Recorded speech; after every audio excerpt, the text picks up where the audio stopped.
I spent 45 years fixing things that other people thought were beyond repair. Grandfather clocks with cracked escapements.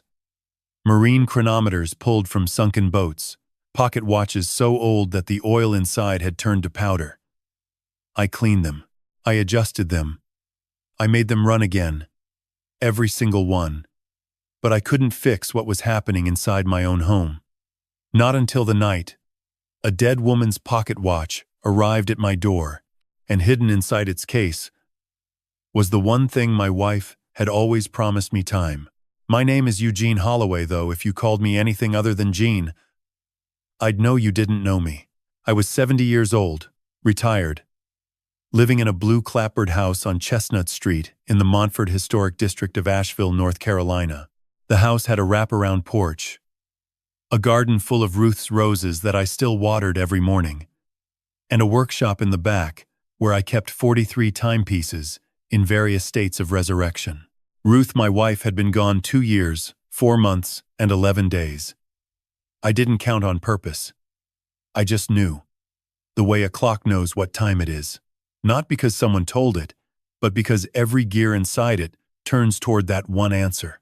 She died on a Tuesday morning in October, in the bedroom upstairs, with the window open and the smell of pine drifting in from the mountains. I was holding her hand. She looked at me and said, "Don't let anyone rush you, Gene. You'll know when it's time." I thought she meant grief. I thought she was telling me to heal slowly, to take my time before I started living again. I was wrong. She meant something else entirely, and I wouldn't understand that until a Sunday afternoon in March, the day my daughter-in-law, Paige, invited herself to brunch and said something that changed everything. It was one of those bright, deceptive Carolina mornings where the sky looks like it was painted with a single stroke of blue and the air smells like fresh-cut grass and possibility. I had made French toast, thick slices of challah, the way Ruth used to, and set the table for 3. Me, my son Derek, and Paige. They arrived at 11:15. Derek walked in first, tall and quiet, with the posture of a man carrying something invisible on his shoulders. He was 39, a project manager for a commercial construction firm in South Asheville, and he had his mother's brown eyes, and my habit of saying less than I meant. "Morning, Dad," he said, setting a bag of oranges on the counter. "Morning, son." Paige came in behind him, already on her phone. She was 36, blonde, sharp-featured, and always dressed like she was about to walk into a meeting that hadn't started yet. She wore a cream blazer over a white blouse and carried a tote bag with gold hardware that probably cost more than my first car. "Gene," she said, not looking up. "She never called me Dad. I never asked her to." We sat down. I poured coffee. Derek talked about a project delay on a hotel build near Biltmore Village. I listened the way I always did, carefully, quietly, turning his words over like small components under a magnifying loupe. Paige said nothing for the first 10 minutes. She ate half a piece of French toast and moved the rest around her plate like she was rearranging furniture in a room she didn't want to live in. Then she put down her fork. "So, Gene," she said, leaning back, "I've been meaning to talk to you about something." I looked at her. There was a brightness in her eyes that I had learned to associate with requests. Not the kind you make between equals, the kind you deliver downward, from a place where you've already decided the answer. "Derek and I have been talking," she continued. "And with the mortgage fully paid off, which, yes, we're very grateful for, we think it makes sense for you to help us with a few other things." I set my coffee cup down gently. "What kind of things?" She smiled. Not warmly. Efficiently. "The property taxes are due next month, and the car lease is up in June. And honestly, Gene, with what you have sitting in savings and the pension, it just seems logical." I glanced at Derek. He was staring at his plate. "You paid off $620,000, Paige said, as if I needed to be reminded of a number I had written on a check with my own hand. "And we appreciate that. But we're still building. We still need support." There were 4 women sitting in the living room. I hadn't noticed them come in. Friends of Paige, apparently 2 from her Pilates studio, 1 from a wine club, 1 I didn't recognize. They were arranged on my couch like an audience waiting for the second act. Paige raised her voice slightly, not shouting, projecting. "We expect you to keep giving, Gene. That's what family does." The room was quiet. One of the women shifted uncomfortably. Another nodded, like she'd rehearsed it. I looked at my son. He wouldn't meet my eyes, and I felt something I hadn't felt in 2 years. 4 months and 11 days. Not anger, not sadness. Something mechanical, something clicking into place like the first tooth of a gear catching after years of being still. I reached into my coat pocket, the old navy pea coat hanging on the chair behind me, and felt the cold, round weight of metal against my fingers. It had arrived 6 days ago. A package with no return address, postmarked from Richmond, Virginia. Inside was a pocket watch. A 1923 Patek Philippe with a platinum case and an inscription on the back. I hadn't been able to read until I put it under my workshop loupe. It said, "For Gene. When she says keep giving, it's time." Ruth's handwriting. I smiled. "Paige," I said quietly, "you have perfect timing." She blinked. She didn't know what I meant. Not yet, but every gear was turning now. I didn't say another word at that table. I finished my coffee, folded my napkin, and stood up like a man who had just heard the weather forecast and decided to bring an umbrella. Paige watched me with a slight crease between her eyebrows, not concern, but the expression of someone who expected a different reaction and didn't get one. "Gene," she said, "thank you for brunch." I replied, "I'll clean up later." I walked through the kitchen, past the hallway lined with framed photos of Ruth and me, our wedding day, Derek's first birthday, a trip to the Outer Banks in '97, and into the backyard where the workshop sat under a canopy of red oak. The air was cool and sharp, and somewhere behind the Blue Ridge line, clouds were stacking like gray wool. I sat down at my bench, placed the Patek Philippe under the loupe, and looked at the inscription again. "For Gene. When she says keep giving, it's time." Ruth had known. Not guessed, known. She had predicted this moment the way she predicted rain by the ache in her left knee. The way she predicted Derek would marry the wrong woman 2 weeks after meeting Paige at a fundraiser. She had a way of seeing outcomes before they arrived, not because she was psychic, but because she paid attention. I turned the watch over in my hands. The case was heavier than it should have been. I opened the back with a thin blade and found, pressed beneath the movement plate, a strip of microfilm no bigger than a postage stamp. I didn't have the equipment to read it. Not yet. But I knew someone who might. 3 houses down from mine, on the same side of Chestnut Street, lived a man named Silas Crenshaw. He was 72. Tall and lean, with the kind of posture that suggested decades of standing in rooms where posture mattered. He had retired from the Richmond Police Department as a senior investigator and moved to Asheville 8 years ago, after his wife passed, to be closer to the mountains and farther from everything else. We weren't close, not in the way you'd describe a friendship. We were something quieter.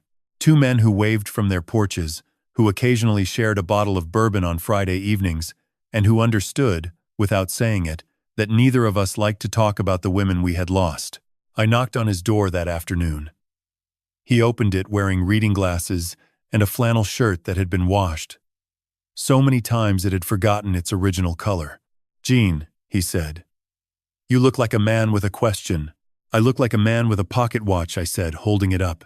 He stared at it for 3 full seconds. Then he stepped aside. "Come in." Silas's house smelled like coffee and old paper. Every wall had bookshelves, and every shelf had files. Not books, files. Labeled, organized, color-coded. The house of a man who had spent 36 years building cases out of details. I sat at his kitchen table and told him everything. The brunch. Paige's speech.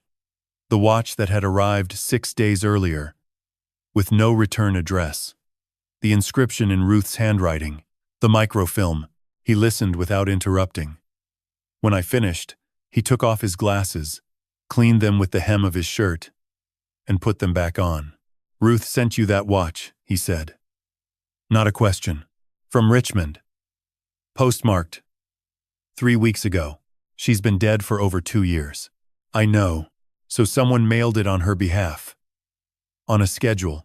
I nodded. "That's what I think." He leaned forward. "Gene, how much do you know about what Ruth was doing in the last year of her life?" The question landed in my chest, like a stone in still water. I opened my mouth, then closed it. Because the truth was, I didn't know much.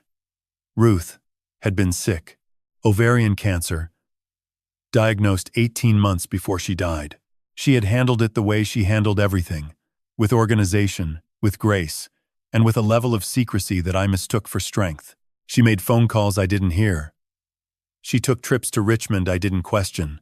She spent long hours in the study with the door closed. And when I asked if she needed anything, she would smile and say, "Just time. Gene, just a little more time." I thought she was making peace with dying.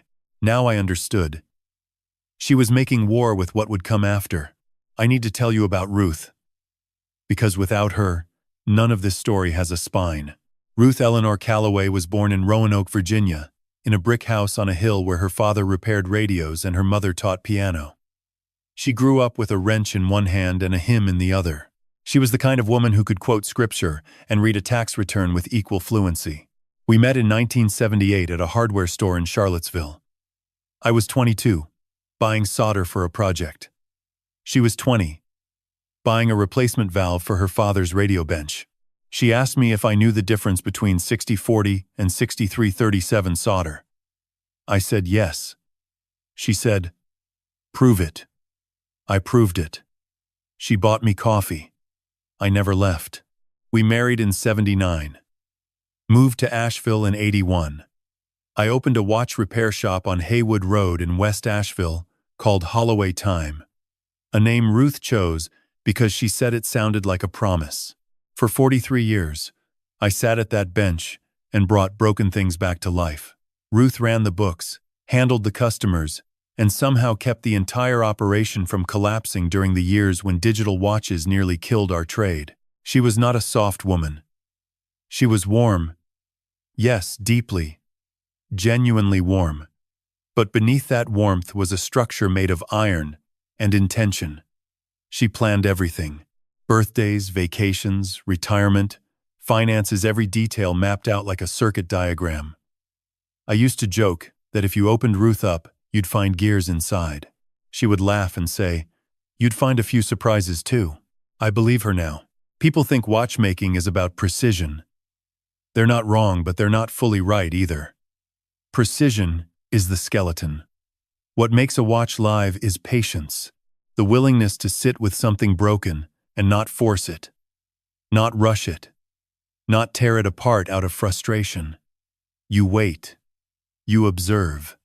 You let the mechanism tell you what it needs. I spent 45 years learning that lesson with metal and glass. I wish I had applied it sooner to the people around me.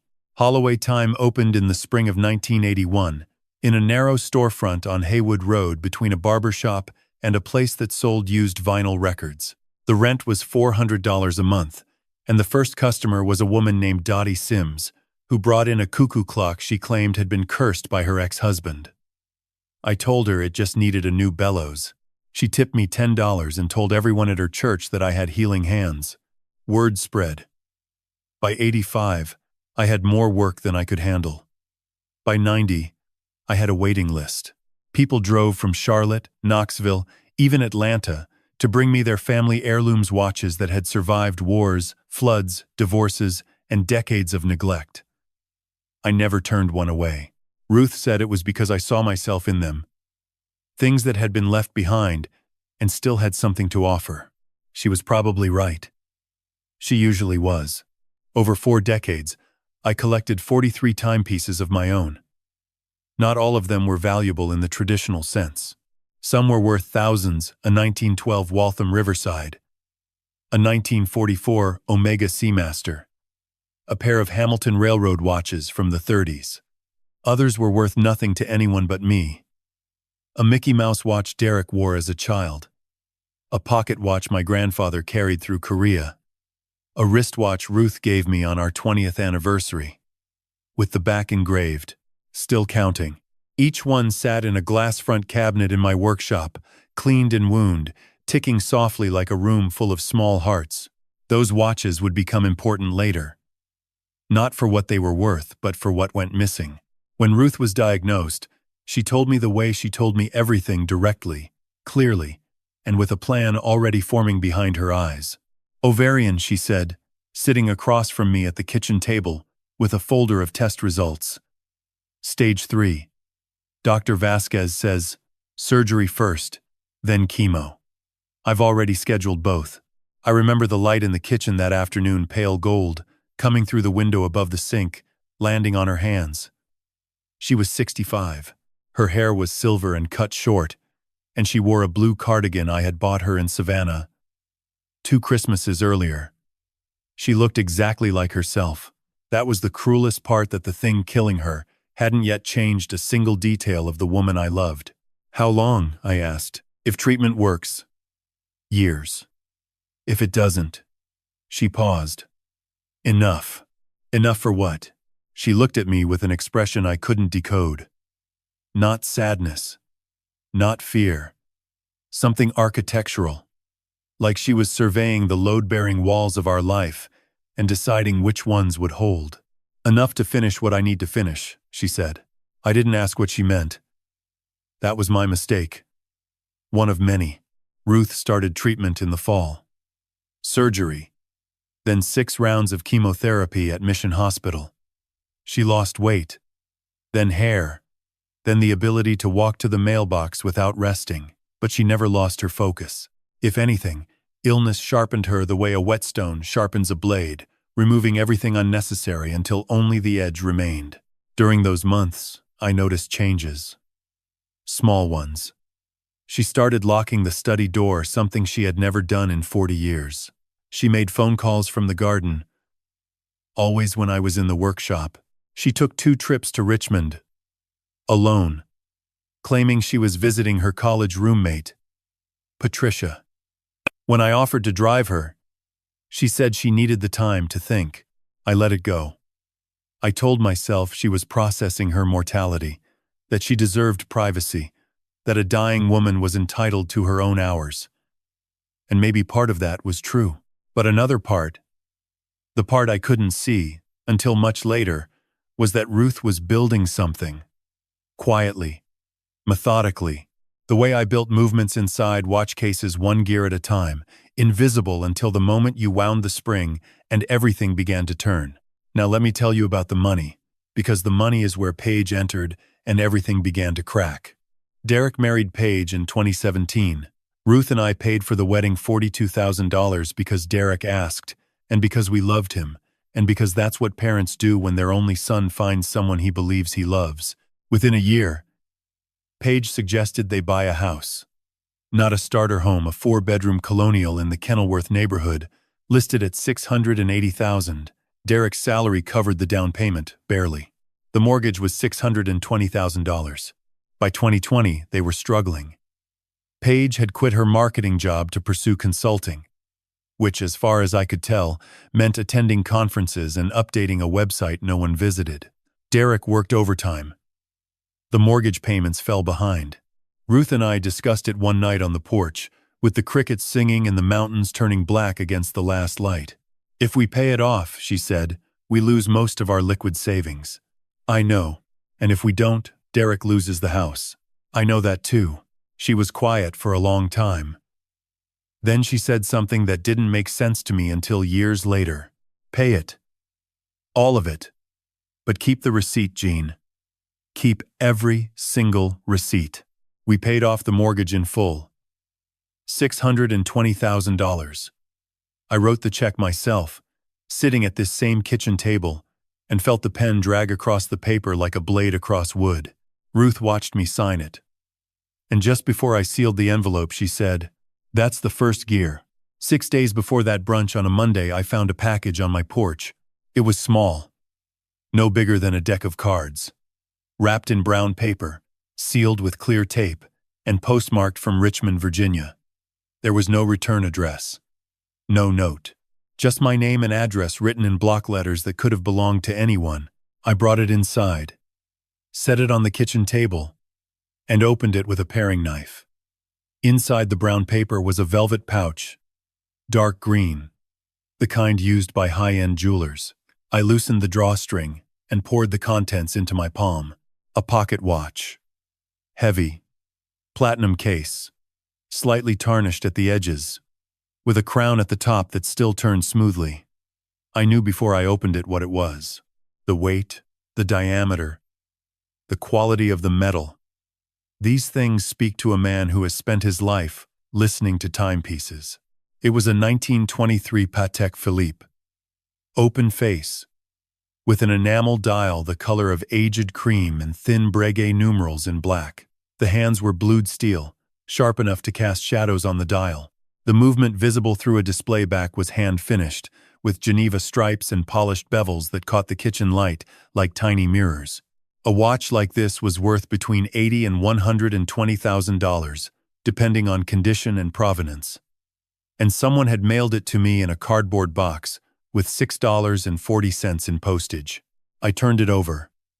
And there, on the back of the case, engraved in a script, I recognized the way I recognized my own handwriting, were the words, "For Gene. When she says keep giving, it's time." Ruth's hand. Ruth's words. Ruth's impossible, posthumous precision. I sat at that table for 20 minutes without moving. The watch ticked in my palm, steady, mechanical, alive, and I felt the weight of it not as platinum but as intention. My dead wife had sent me a message, timed to arrive 2 years and 4 months after her death, triggered by a condition she had predicted with terrifying accuracy. How did she know Paige would say those words? How did she know the moment would come? The answer, I would learn, was that Ruth didn't predict the future. She studied the pattern. She watched Paige the way I watched a broken gear train, carefully, repeatedly, until the failure point became obvious. That evening, I took the watch to my workshop. I sat under the lamp, a 1950s Luxo with a magnifying lens that Ruth had given me for our 30th anniversary, and examined the Patek with the tools of my trade. The movement was genuine. Swiss. Hand-wound. Running at 18,000 vibrations per hour. But something was wrong with the weight. The case was heavier than it should have been by perhaps 15 grams. Not enough for most people to notice, but I had held thousands of watches in my life. And my hands could feel the difference, the way a pianist feels a key that sits a 1/4 millimeter too low. I removed the case back with a precision screwdriver, then carefully lifted the movement from its seat. Beneath the movement plate, pressed flat against the interior of the case, was a strip of material so thin and small that it could have been mistaken for a shim or a packing insert. Microfilm. No larger than a postage stamp. I held it up to the loupe. At that magnification, I could make out faint lines. Not text. Not yet readable, but clearly intentional. Structured. Rows and columns. Like a document that had been photographed and shrunk down to fit inside a watch case. I needed better equipment. A microfilm reader, or at least a high-resolution scanner with backlighting. I didn't have either in my workshop, but Silas, 3 houses down, had spent 36 years in law enforcement. If anyone in Montfort had access to that kind of equipment or knew where to find it, it was him. I walked to his house that night. The street was quiet. The oaks along Chestnut were just beginning to bud, and the air had that particular Appalachian chill that sits between winter and spring like a held breath. Silas answered the door with a bourbon in his hand and reading glasses on his forehead. "Twice in one day," he said. "Must be serious. I found something in the watch." He stepped aside without another word. We sat at his dining table, cleared of files for once, and Silas produced a portable microfilm reader he had kept from his years in the Richmond PD. It was old, boxy, and looked like it belonged in a museum. But when he switched it on, the bulb lit clean and bright. I placed the film on the glass plate. Silas adjusted the focus. The image sharpened. And what appeared on the small screen made both of us go still. It was a hand-drawn map. Not a street map, a floor plan. The layout of a building with a single room circled in red ink. A safe deposit vault. Beneath the floor plan, written in Ruth's precise handwriting, were 3 lines. First National Trust, Richmond. VA Box 1247, Code REC. The 17th of October 2079, REC. Ruth Eleanor Calloway. And 10/17/79 was our wedding date. Silas leaned back. He took off his glasses, rubbed his eyes, and let out a long breath. Your wife, he said quietly, was not just making peace. No, I said. She was building a case. I looked at the map on the screen, the red circle around that vault room, the steady lettering, the code that only I would ever know, and for the first time in over 2 years, I felt something shift inside me. Not grief. Not anger. Recognition. The feeling a watchmaker gets when he finally understands the design, when the scattered gears on the bench suddenly reveal the machine they were always meant to become. Ruth had built this. Gear by gear. In silence. In sickness. In the months when I thought she was dying, she was engineering something that would outlast her. And the next gear was in Richmond. I left for Richmond on a Wednesday morning, before the sun had fully cleared the ridge. The drive was 4 hours through the Blue Ridge, down Interstate 64, past Waynesboro and Charlottesville, and the rolling green quilt of Central Virginia. Silas offered to come. I told him not yet, that I needed to do this part alone. He understood. Some doors are meant to be opened by one hand. I took Ruth's car, a 2018 Honda Accord. Silver. With 62,000 miles and a pine-scented air freshener she had hung from the rear-view mirror that had long since lost its smell. I kept it there anyway. The way you keep a photograph in a wallet, not for the image, but for the habit of reaching for it. The highway stretched ahead like a sentence I hadn't finished reading. I drove with the windows cracked and the radio off, thinking about Ruth, about the trips she had taken to this same city. Alone. In the months before she died. Trips I had never questioned. Trips I had chalked up to nostalgia or friendship or the quiet errands of a woman settling her affairs. Now I understood. She wasn't settling. She was planting. First National Trust sat on East Main Street in downtown Richmond, in a limestone building with brass doors, and the kind of quiet that only money can buy. I parked 2 blocks away and walked, feeling the city air denser, louder, more humid than Asheville pressing against my face like a warm cloth. Inside, the lobby smelled like polished wood and old carpet. A young woman behind the counter asked if she could help me, and I told her I needed to access safe deposit box 1247. She asked for identification and the access code.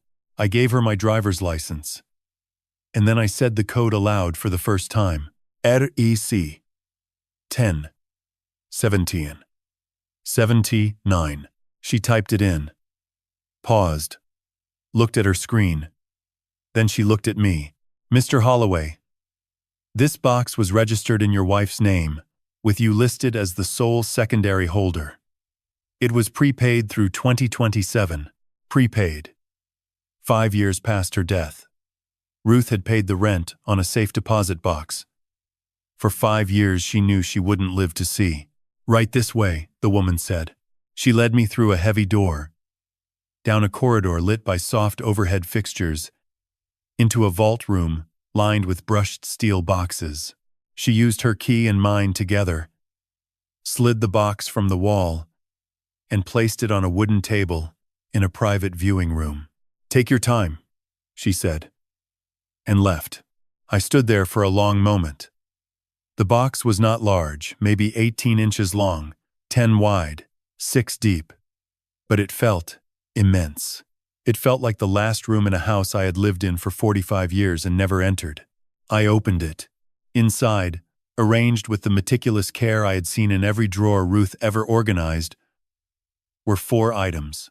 The first was a manila folder, thick, labeled in Ruth's handwriting, Paige Winslow, before Derek.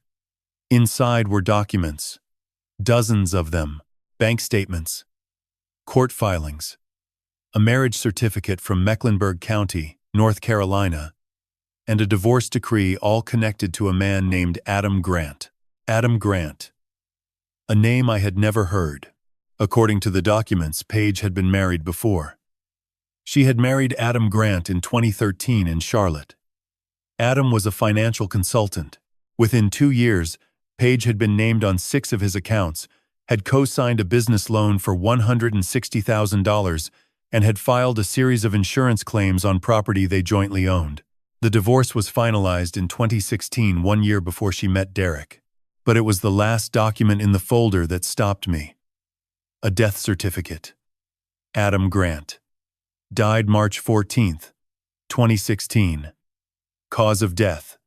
Suicide. I sat down. The steel chair was cold through my trousers, and the fluorescent light above hummed a single, low note that seemed to vibrate in my teeth.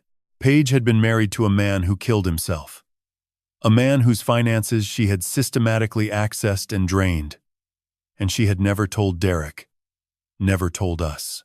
She had arrived in our lives clean, polished, and smiling, as though her history began the day she walked into that fundraiser in Asheville.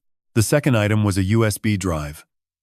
Small, black, with a strip of masking tape on it that read, "Listen first.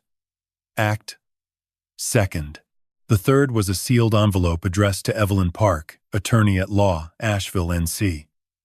The envelope was heavy legal weight paper inside, several pages. The fourth was a single sheet of paper, folded twice, with my name on the front. I unfolded it. Ruth's handwriting, steady, despite what I now knew, was a body, already failing. Gaina, if you're reading this, then Paige has finally shown her hand, and the watch I sent has done its job. I'm sorry I couldn't tell you while I was alive. I tried. Twice. Both times, I saw your face and couldn't bring myself to break what you still believed about Derek's happiness. Everything you need is in this box. The folder is Paige's past, the life she erased. The USB has recordings. The envelope is for Evelyn, she's expecting it. Even if she doesn't know when it will arrive. Don't rush. Don't confront. Don't let anger drive the mechanism. You are a watchmaker.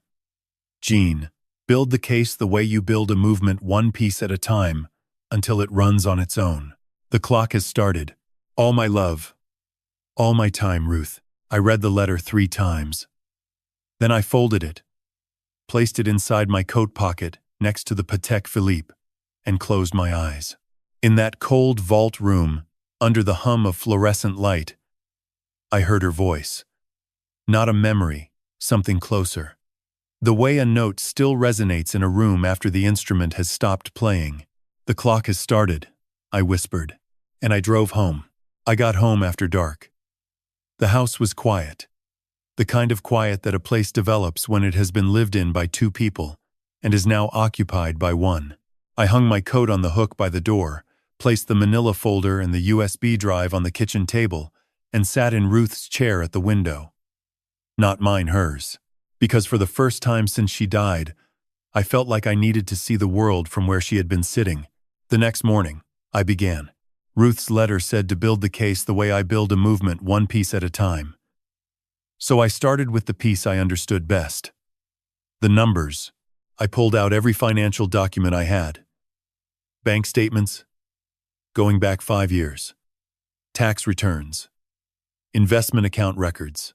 The check register where I had logged every payment to Derek and Paige, the mortgage, the wedding, the car loan I co-signed in 2019, the emergency transfers Paige had requested through Derek during the pandemic. I laid them across the dining room table, side by side, in chronological order. Ruth would have been proud. Or maybe not. Maybe she would have said I was finally doing what she had wanted me to do all along. The picture assembled itself slowly. The way a photograph develops in a darkroom: shapes first, then details, then the thing you didn't want to see. Over the past 4 years, I had transferred a total of $204,800 to accounts connected to Derek and Paige, not counting the $620,000 mortgage payoff. Not counting the wedding. That number alone would have been painful enough.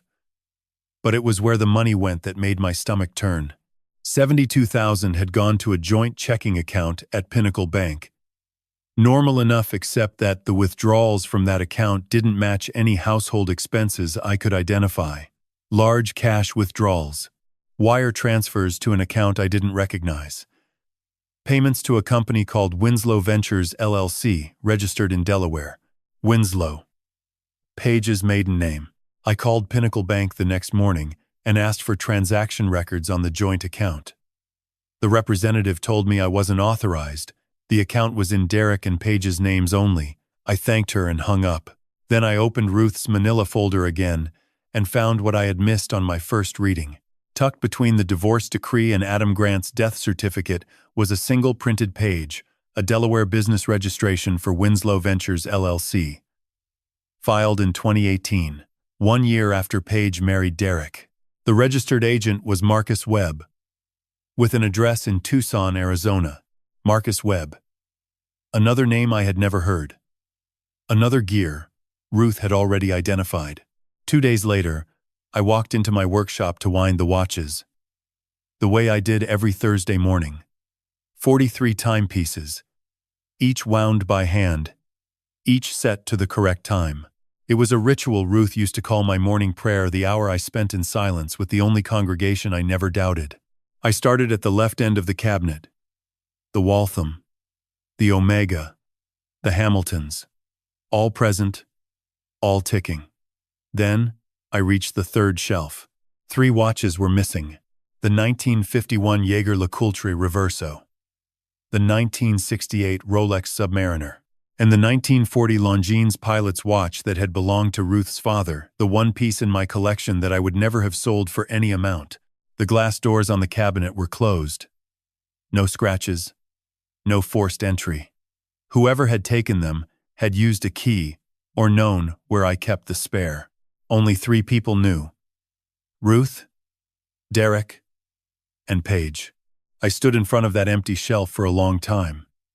The space where those watches had been looked like missing teeth in a smile gaps that changed the shape of everything around them. I estimated their combined value at roughly $55,000. But the Longines, Ruth's father's watch, was priceless to me in a way that had nothing to do with money. Someone had walked into my workshop, into the most private room in my life, and taken pieces of my history. And they had done it so quietly that I hadn't noticed until the absence was already complete. That afternoon, I called my accountant, Jerry Linden, and asked him to run a full credit report on my name. Jerry was 70, semi-retired, and had handled Ruth's and my finances for 20 years. He didn't ask why. He just said he'd have it by Friday. Friday came. Jerry called at 9 in the morning. "Gene," he said, and the tone in his voice told me everything before the words did. "We have a problem." Someone had opened 3 lines of credit in my name. A home equity line for $120,000 drawn against my house, a personal loan for $35,000, and a credit card with a $25,000 limit already maxed. Total: $180,000 in debt I had never authorized. The applications had been filed online, using my social security number, my date of birth, and scanned copies of my driver's license. The signatures were digital checkboxes, not handwriting, the kind of fraud that slides through automated systems like water through a cracked pipe. "Who did this?" Jerry asked. I didn't answer right away. I was looking at the dining room table, at the documents spread across it, like the interior of a watch laid bare, every gear, every spring, every lever exposed. And in the center of that mechanism, turning everything else, was a single name: The home equity line had been opened through a mortgage broker in South Asheville. The broker's records showed that the application had been submitted by an authorized representative of the borrower, someone who had presented a power of attorney document, a document I had never signed. A power of attorney, filed in Buncombe County, granting financial authority over my accounts to my daughter-in-law, Paige. There is a moment in every repair when the watchmaker must decide whether the damage is cosmetic or structural. A scratched crystal can be polished. A worn gasket can be replaced. But a corroded mainspring, the part that stores all the energy and drives every other function that changes everything, you don't polish corrosion. You remove it. Completely. I was beginning to understand what kind of damage I was dealing with.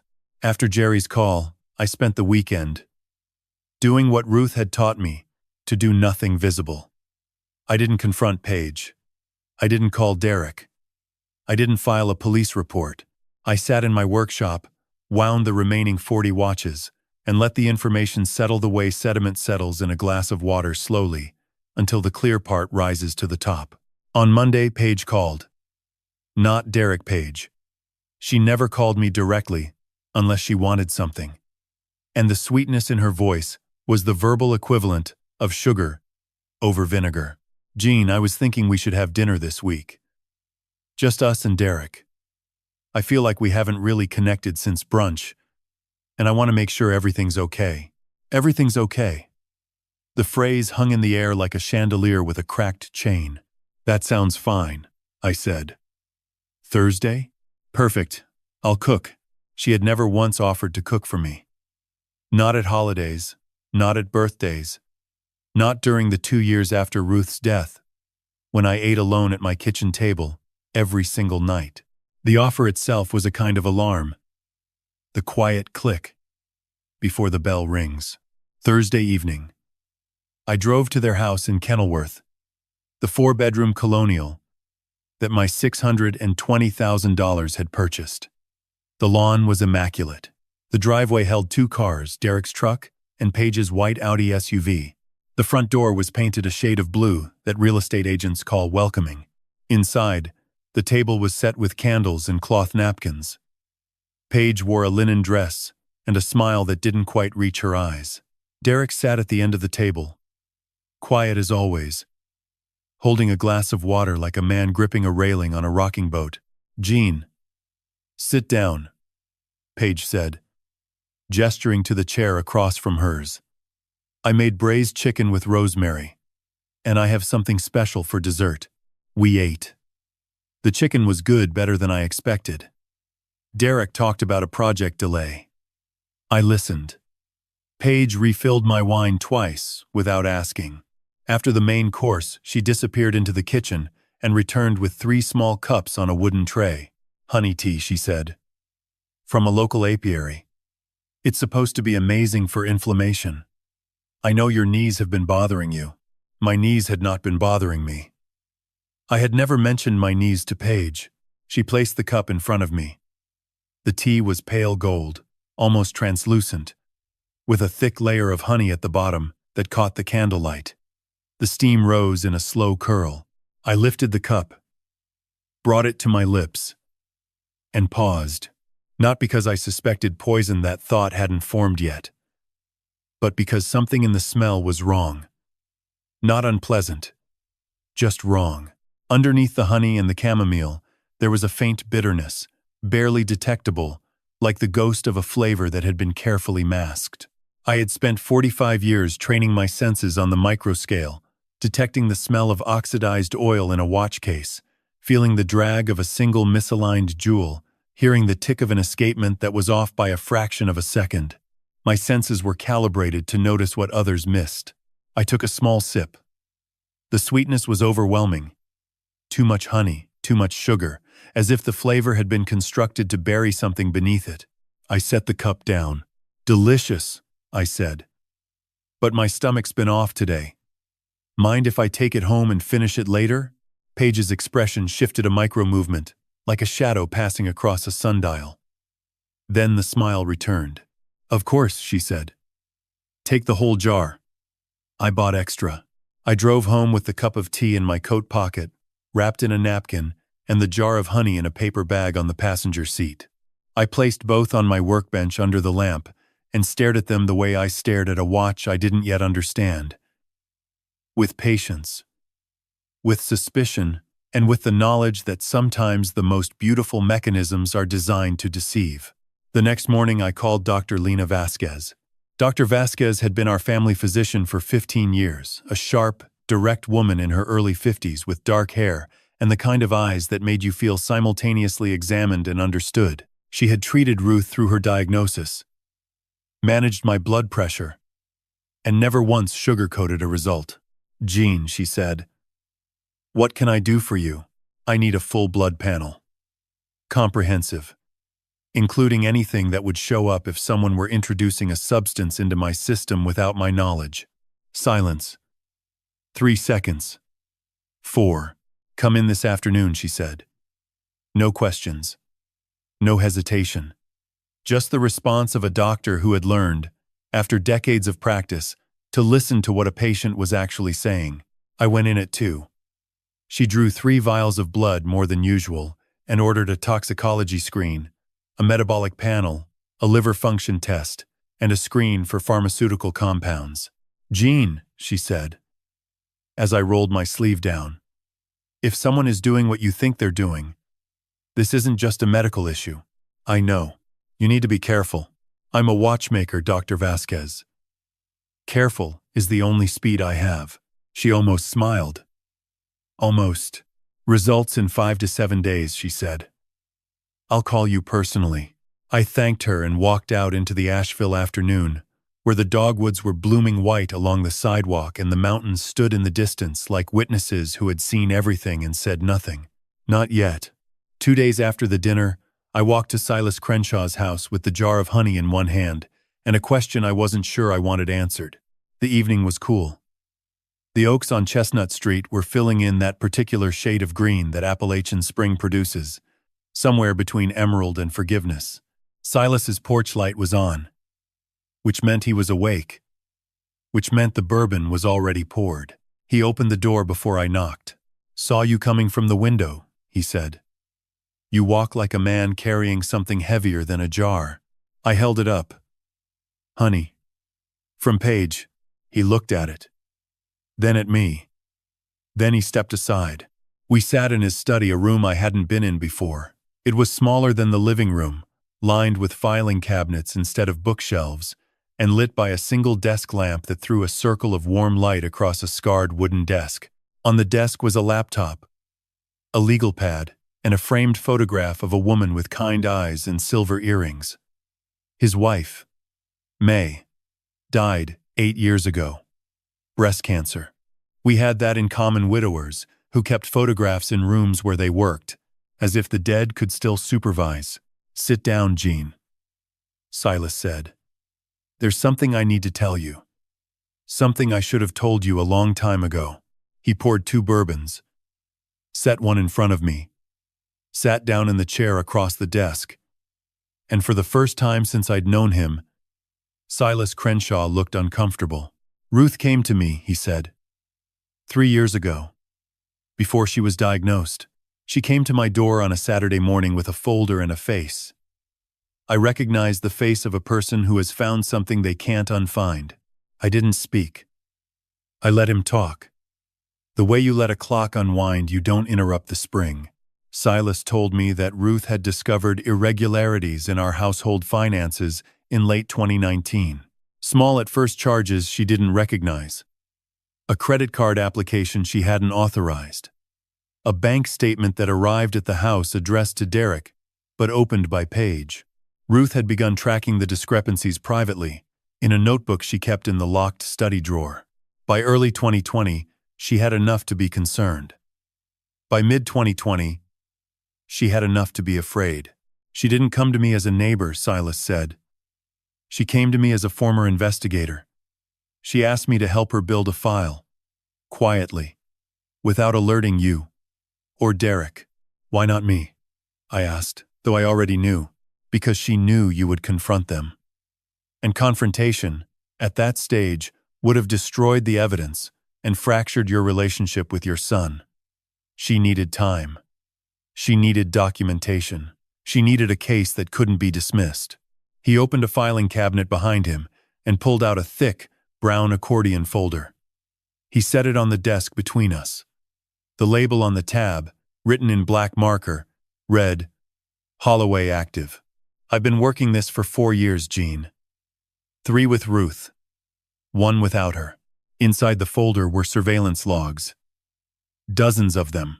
Silas had been watching Paige, not physically following her, but tracking her digital and financial footprint using techniques from his 36 years in law enforcement. Public record searches, property filings, business registrations, social media analysis, court records from 3 states. He had found Winslow Ventures before I did. He had found Marcus Webb before Ruth's microfilm pointed me to Richmond, and he had found something else. Something Ruth had suspected but never confirmed before she died. Paige has done this before, Silas said. Not once. At least twice. Adam Grant in Charlotte was the second. Before him, there was a man in Savannah, a retired dentist named Howard Bellamy. Paige lived with him for 14 months. During that time, she gained access to his accounts, redirected his mail, isolated him from his family, and transferred roughly $90,000 to an offshore account in the Caymans. What happened to him? He's alive. In a care facility in Georgia. His children filed for guardianship after they found him confused, malnourished, and overmedicated. The case was settled privately. No charges filed. I felt something cold settle in my chest, not shock, not anger, but the terrible clarity of a pattern revealed.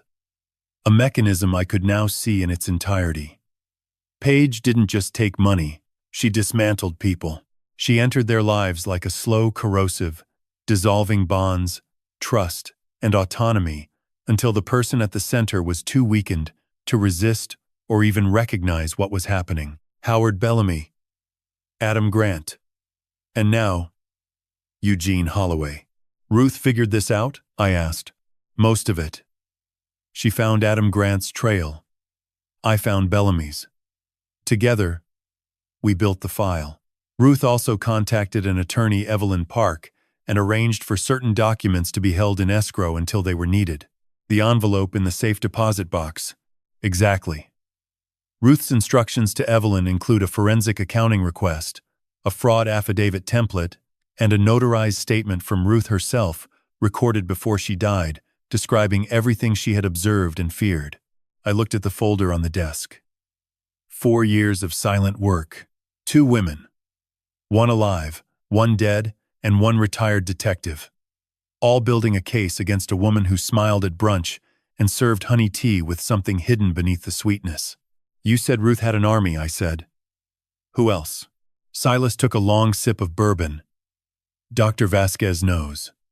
Ruth told her, near the end, asked her to watch your medical records for anything unusual. And there's 1 more person. Who? Helen Grant, Adam's mother. She lives in Raleigh. She's been waiting for someone to finally stop Paige for 6 years. 6 years. A mother who lost her son and spent 6 years waiting for justice that never came. I thought of Ruth, of the patience it must have taken to build this machinery while her body was failing, while the cancer was eating through her, like rust through iron. Ruth told me something the last time I saw her, Silas said. She was in bed, weak, but her voice was steady. She said, Silas, Gene will know when it's time, and when he does, make sure every gear is in place. Every gear is in place. I finished my bourbon, set the glass down, and looked at the jar of honey sitting between us on the desk, glowing amber under the lamp. Let's find out what's in this, I said. Evelyn Park's office was on the 3rd floor of a stone building on Pack Square, in the heart of downtown Asheville. The building had been a bank once you could still see the old vault door in the lobby, repurposed as a decorative wall piece. I thought about that as I rode the elevator up. A vault door that no longer protected anything, standing open for everyone to see. There was a metaphor in there. and I was living inside it. Silas had called Evelyn the night before. She was expecting me. Her office was clean, modern, and sparse white walls. A glass desk, 2 chairs, and a single framed print of the Blue Ridge at sunset. No clutter. No personal photographs. The room of a woman who separated her work from her life with surgical precision. Evelyn was 56. Korean American. With short black hair and reading glasses, she wore on a chain around her neck. She stood when I entered, shook my hand firmly, and gestured to the chair across from her desk. "Mr. Holloway," she said, "I've been holding an envelope for you for 2 years and 7 months. I'm glad you've finally come to open it." She reached into her desk drawer and produced a thick, cream-colored envelope, the same one I had seen in the Richmond safe deposit box, the one addressed to her in Ruth's handwriting. Except this was a second copy. Ruth had sent one to the vault and one directly to Evelyn, ensuring redundancy. The way an engineer builds a backup system, the way a watchmaker installs a secondary spring. "Ruth came to me in March of 2022, Evelyn said, sitting down. She was already in treatment. She brought documentation, financial records, a surveillance file compiled by Mr. Seven Crenshaw, and a notarized statement. She asked me to hold everything in escrow until one of 2 conditions was met. Either you came to me directly, or a third party. Specifically, Mr. Crenshaw contacted me on your behalf. And she told you what this was about?" "She told me everything, including what she believed Paige was planning. And based on what I've reviewed since last night, Mr. Holloway, your wife was right." Evelyn opened a laptop and turned the screen toward me. On it was a document I hadn't seen before, a prenuptial agreement between Derek Holloway and Paige Winslow, dated June 2017. The month before their wedding. "Did you know about this?" Evelyn asked. "No. Derek never mentioned a prenup. That's because this version was never signed by Derek. It was drafted by Paige's attorney at the time, a man named Garrett Nash, and presented to Derek 2 weeks before the wedding. Derek refused to sign. He told Paige he didn't believe in prenuptial agreements. The matter was dropped. Then why am I looking at it?" Evelyn scrolled down. At the bottom of the document was a signature line. Derek's name signed. "This is a forged version," she said. "Filed with Buncombe County 3 months after the wedding. It includes a clause, Section 11, that grants the non-earning spouse full access to all marital and premarital financial assets in the event of separation or incapacitation of the primary earner." Non-earning spouse meaning Paige. Correct. An incapacitation is defined broadly, including cognitive decline, hospitalization, or a court determination of diminished capacity. The room was quiet. I could hear the elevator moving behind the wall. A soft, mechanical hum. "She's not just taking my money," I said. "She's building a legal framework to take everything. That's exactly what she's doing. And the forged prenup is only one piece." Evelyn pulled up a second set of documents. The 3 lines of credit Jerry Linden had found, the home equity line, the personal loan, the maxed credit card, were displayed alongside the power of attorney that had been used to open them. "This power of attorney," Evelyn said, pointing to the screen, "was filed in Buncombe County 8 months ago. It bears your signature, your social security number, and a notary stamp from a licensed notary in South Asheville named Denise Caldwell. I've never met anyone named Denise Caldwell." "I know. Because Denise Caldwell's notary license was suspended 6 months ago for irregularities. She notarized 14 documents in a single week, all connected to financial transfers involving elderly clients. The North Carolina Secretary of State's office opened an investigation, but it stalled due to insufficient resources." She paused. "Mr. Holloway, the total fraudulent debt attached to your name is $180,000. Combined with the $204,800 in direct transfers, the missing watch is valued at approximately $55,000, and the $620,000 mortgage payoff, we are looking at just over $1 million extracted from you over 4 years. $1 million. The number landed in my chest like a hammer on an anvil. Not because of the amount, though the amount was staggering, but because of what it represented. 4 years of trust, 4 years of silence, 4 years of a woman sitting at my table, eating my food, spending my money, and smiling at me like I was the one who owed her something. "What can we do?" I asked. Evelyn removed her glasses and set them on the desk. 3 things. First, I'm filing an emergency financial protection order today. It will freeze all accounts connected to the fraudulent power of attorney and prevent any further transactions. Second, I'm submitting a formal fraud complaint to the Buncombe County District Attorney, including the forged prenup, the forged POA, and the suspended notary connection. Third, she opened a drawer and produced a USB drive. Not Ruth's, a different one. I'm going to need you to listen to what's on Ruth's USB, because it contains recorded conversations between Ruth and Paige that establish pattern, intent, and foreknowledge. Ruth recorded Paige, 3 conversations, over 4 months, all on the telephone, all from Ruth's home line, which under North Carolina's one-party consent law makes them fully admissible. I took the USB from her hand. It was small and light, no heavier than a watch battery, but I could feel the weight of what it carried.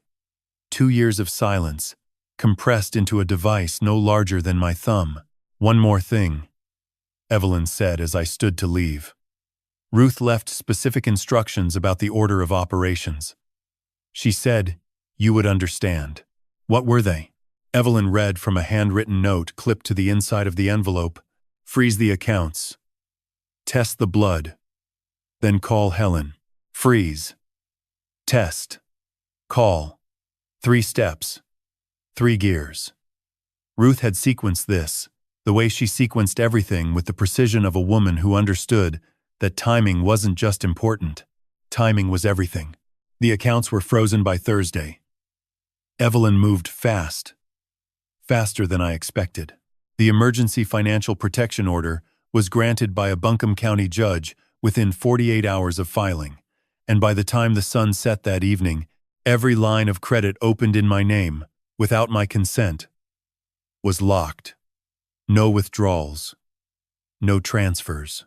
No movement. Like a watch with its crown, pulled the mechanism still intact, but the hands no longer turning. I didn't hear from Paige that day. Or the next. The silence was louder than anything she had ever said at my table. Dr. Vasquez called on Friday morning. Not her office, her personal cell. That told me everything I needed to know about the weight of what she was about to say. "Gene, can you come in this afternoon? I'd like to discuss your results in person. Just tell me, Lena." A pause. I heard her take a breath, the kind of breath a person takes when they're choosing between the professional version and the human version of the truth. "Your panel shows elevated levels of sertraline in your blood, consistent with a daily dose of approximately 50 milligrams, sustained over a period of several weeks." "Sertraline," I repeated. "That's an antidepressant. An SSRI, yes. Commonly prescribed for depression, anxiety, PTSD. It's a legitimate medication when prescribed by a physician and taken with informed consent." "You didn't prescribe it." "No. And there's no record of any prescription in your name from any provider in the state of North Carolina." I sat down. My kitchen chair. The same chair where I had written the $620,000 check. The same chair where Ruth had sat across from me and said, "Keep every receipt." "What are the effects?" I asked. "At that dosage, over time, at 50 milligrams, in someone your age and weight, with no underlying condition requiring treatment, you'd experience cognitive dulling, mild confusion, difficulty concentrating, fatigue, possible memory lapses. Nothing dramatic enough to alarm you, but enough, over weeks, to make you seem forgetful. Unfocused. Less sharp than you actually are." The words arranged themselves in my mind, like gears clicking into alignment. Forgetful. Unfocused. Less sharp. Enough to miss financial irregularities. Enough to overlook missing watches. Enough to sign documents without reading them carefully, or to not remember whether you signed them at all. Enough, eventually, to support a claim of diminished capacity. Gene, Dr. Vasquez said, this is poisoning. Not in the dramatic sense, not arsenic, not cyanide, but introducing a psychoactive medication into someone's system without their knowledge or consent is a criminal act. In North Carolina, it falls under assault by secret administration of a substance. I know. Have you contacted law enforcement? Not yet. But I will. I'm documenting everything. Your blood results, the absence of any prescription, my clinical assessment. I'll have a formal report ready by Monday. And Jean, stop consuming anything she gives you. Anything. Tea. Honey. Food. Supplements. Nothing. Understood. I hung up and sat in the silence of my kitchen. The clock on the wall, a 1960s Junghans I had restored 12 years ago, ticked steadily above the stove. Each tick was the same length. Each tock was the same weight. No variation. No deception. Just the honest, mechanical truth of time passing at the speed it was built to pass. Paige had been drugging me. Not to kill me, but to diminish me. To soften the edges of my mind until I became a man who couldn't be trusted with his own decisions. A man whose family could stand before a judge and say, he's declining. He needs supervision. He needs someone to manage his affairs. Someone like Paige. The prenup with the incapacitation clause.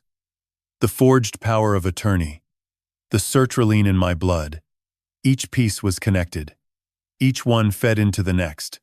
Not a random collection of crimes, but a system. A mechanism designed with a single purpose.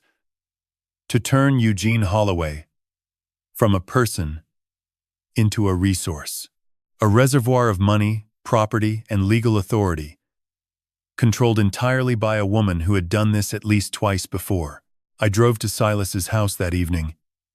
He was waiting on the porch, as if the air itself had told him I was coming. Blood results? He asked. Sertraline. 50 milligrams. Weeks of exposure. He nodded slowly. Not surprised. Saddened. Maybe. But not surprised. Same method she used on Howard Bellamy, he said. Bellamy's family found lorazepam in his system. A benzodiazepine. Different drug, same strategy. Cognitive suppression over time, building a case for incompetence. You knew this might happen. Ruth suspected it would. That's why she asked Dr. Vasquez to monitor your records.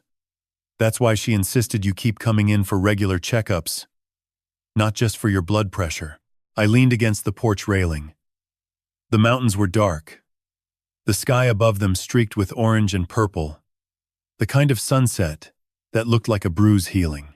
Silas, I said. Who is Marcus Webb? He had been waiting for this question. I could see it in the way he straightened, the way his hand moved to the bourbon glass and then stopped, as if the conversation had just crossed a threshold that required sobriety. Marcus Webb is 41 years old. Former financial analyst.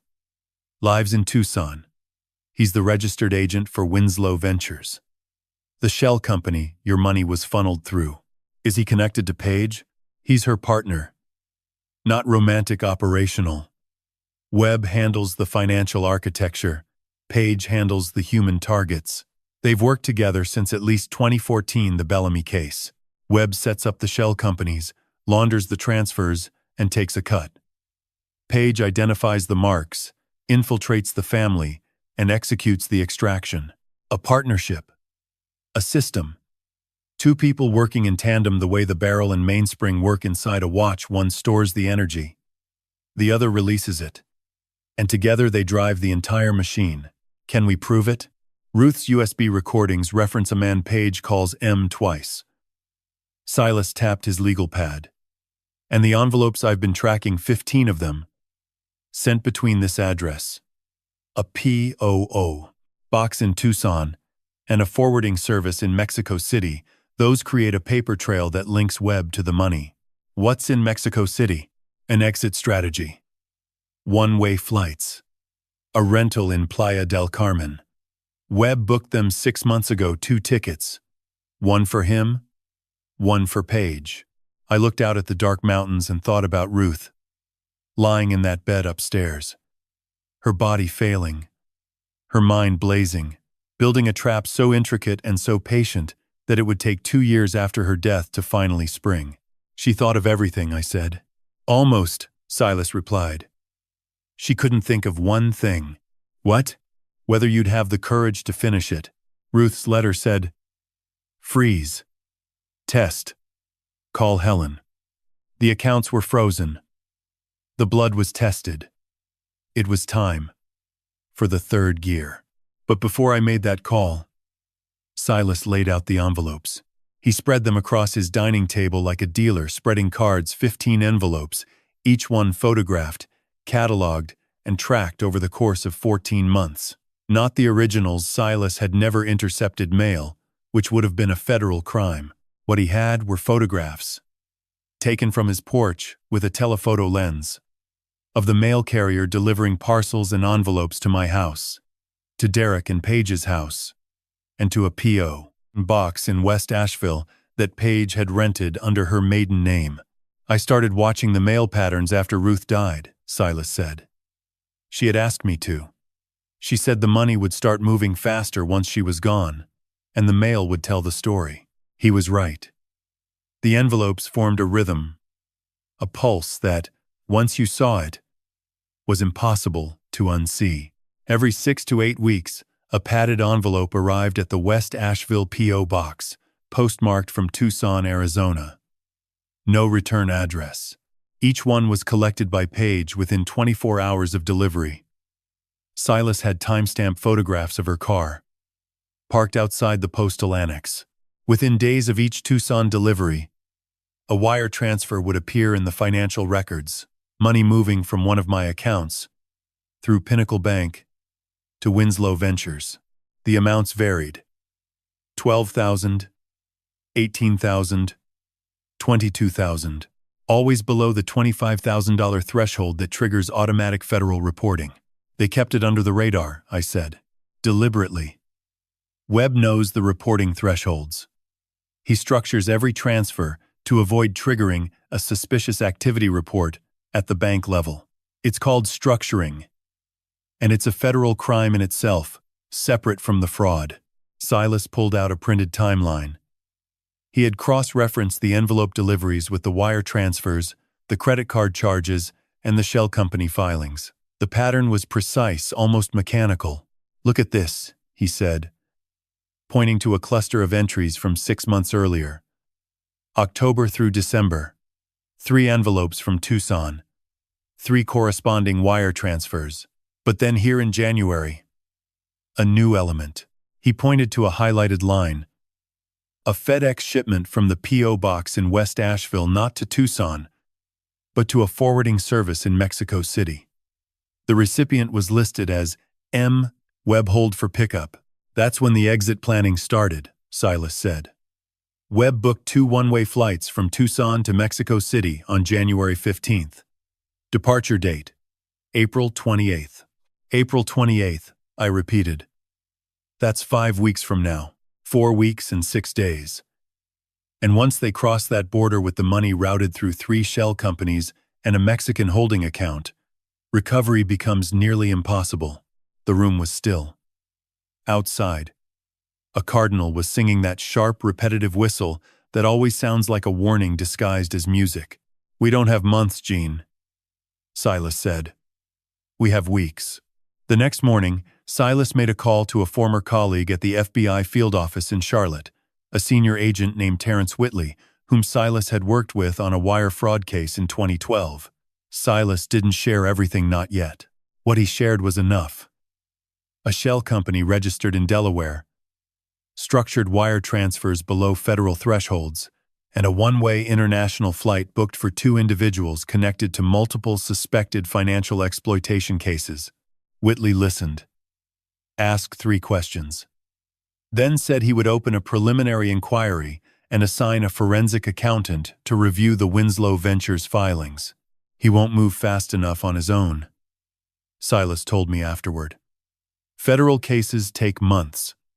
But having the FBI on record, even at the inquiry stage, gives Evelyn leverage in state court. It shows the judge this isn't a family dispute. It's organized financial predation. That afternoon, I sat in my workshop and did something I hadn't done since Ruth died. I opened the glass cabinet, took out the Mickey Mouse watch Derek had worn as a child, and held it in my palm. It was a 1989 Loris plastic case, faded red strap. Worth nothing. Derek had worn it every day from age 4 to age 7, and when the battery died, he brought it to me with tears in his eyes and said, "Daddy, fix it." I replaced the battery. He wore it for 3 more years. When he finally outgrew it, Ruth put it in a box and wrote on the lid, "Derek's first time." First time what? I had always assumed she meant his first watch. But sitting there, holding that small, weightless thing, I wondered if she meant something else. His first time, trusting me. His first time believing that broken things could be made whole. I had to believe that was still true. Not for the watch for my son. That evening I called Helen Grant. The phone rang 4 times. A woman answered, her voice thin, careful. The voice of someone who had learned not to expect good news from unknown numbers. "Mrs. Grant? My name is Gene Holloway. I'm calling from Asheville, North Carolina. I believe you knew my wife, Ruth." Silence. 3 seconds. Then a sound I recognized, the sharp, involuntary intake of breath that comes when a door you stopped believing would open suddenly does. "Ruth," she said. "Oh, Ruth. She told me someone would call. She said, when the time came, I'd know. The time has come, Mrs. Grant." Another silence. Longer. Then Helen Grant said something that made the room feel smaller and the air feel thinner, and the watch in my hand feel heavier than any platinum Patek Philippe. "My son Adam didn't kill himself, Mr. Holloway. He was driven to it. By a woman who took everything from him and then convinced him he had nothing left. I have his journal. I have his letters. I have 6 years of grief and evidence, and I have been waiting every single day for someone to finally make her answer for it." Her voice broke on the last word, then steadied. "Tell me what you need," she said, "and I'll be there." Marcus Webb arrived in Asheville on a Tuesday. Silas spotted him first. Not in person, through a fare alert he had set up on Webb's known credit card, a Visa ending in 4,471 that had been used to book the Mexico City flights. The same card pinged a rental car agency at Asheville Regional Airport at 11:42 in the morning. "He's here," Silas said, standing on my porch with his phone in his hand and his jaw set like a man who had been expecting a storm and just felt the first drop. "Rented a gray Nissan Altima. Heading into town." "Why would he come here?" I asked. "The flight to Mexico isn't for another 4 weeks. Because the accounts are frozen. Paige can't move money anymore. And when the money stops, the partner shows up to find out why." Silas followed him. Not closely, he was too experienced for that. He kept 3 cars back on Biltmore Avenue, the long commercial road that cuts through South Asheville, and watched as Webb pulled into the parking lot of a coffee shop near the Biltmore Village entrance. 5 minutes later, Paige's white Audi pulled in beside him. They sat in the same car for 37 minutes. Silas couldn't hear the conversation, but he photographed the meeting through his windshield time-stamped images of 2 people whose connection was supposed to be invisible, sitting together in broad daylight because desperation had overridden caution. When Paige left, Webb drove to a hotel on Tunnel Road. Silas noted the name, the Mountain Inn, room 214, and called Evelyn. "This changes the timeline," Evelyn said. "If Webb is in town, it means they're accelerating. We need to file the fraud complaint now, not next week." Today. She filed it by 4 o'clock that afternoon. A 23-page complaint submitted to the Buncombe County District Attorney, accompanied by the forged power of attorney, the forged prenuptial agreement, the suspended notary's records. Dr. Vasquez's toxicology report, Silas's surveillance documentation, and Ruth's financial records. By 6 o'clock, a detective from the Buncombe County Sheriff's Office called Evelyn to schedule an interview with me for the following morning. The machine was moving now, not at my pace, at its own. The gears I had assembled, the gears Ruth had assembled, were turning together, and the momentum was building towards something I couldn't slow down even if I wanted to. And I didn't want to. That evening, Derek came to my house. He didn't call first. He just appeared the way he used to as a teenager, when something was wrong, and he didn't have the words for it yet. I heard his truck pull into the driveway, heard the door close with that particular heaviness that told me he wasn't here for small talk. I was in the kitchen, making coffee. He walked in through the back door, stood in the hallway, and looked at me with an expression I hadn't seen on his face since he was 10 years old and came home from school after a fight he hadn't started. "Dad," he said. "Sit down, Derek." He sat. I poured 2 cups. The coffee was strong, the way Ruth used to make it, dark enough to stand a spoon in. I set a cup in front of him and sat across the table. "Paige told me you froze the accounts," he said. "I didn't freeze them. A judge did.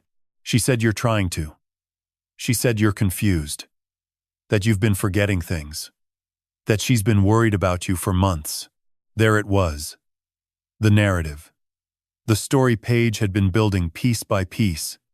The same story she had built around Howard Bellamy in Savannah. The same story she had built around Adam Grant in Charlotte. The confused old man. The declining mind. The family that just wants to help. "Derek," I said. "Look at me." He looked. His mother's brown eyes. My silence. "Do I seem confused to you?" He didn't answer right away. His jaw worked the way mine does, the Holloway jaw, Ruth called it. The one that tightens when the truth is trying to get out. "No," he said quietly. "You don't." "Good.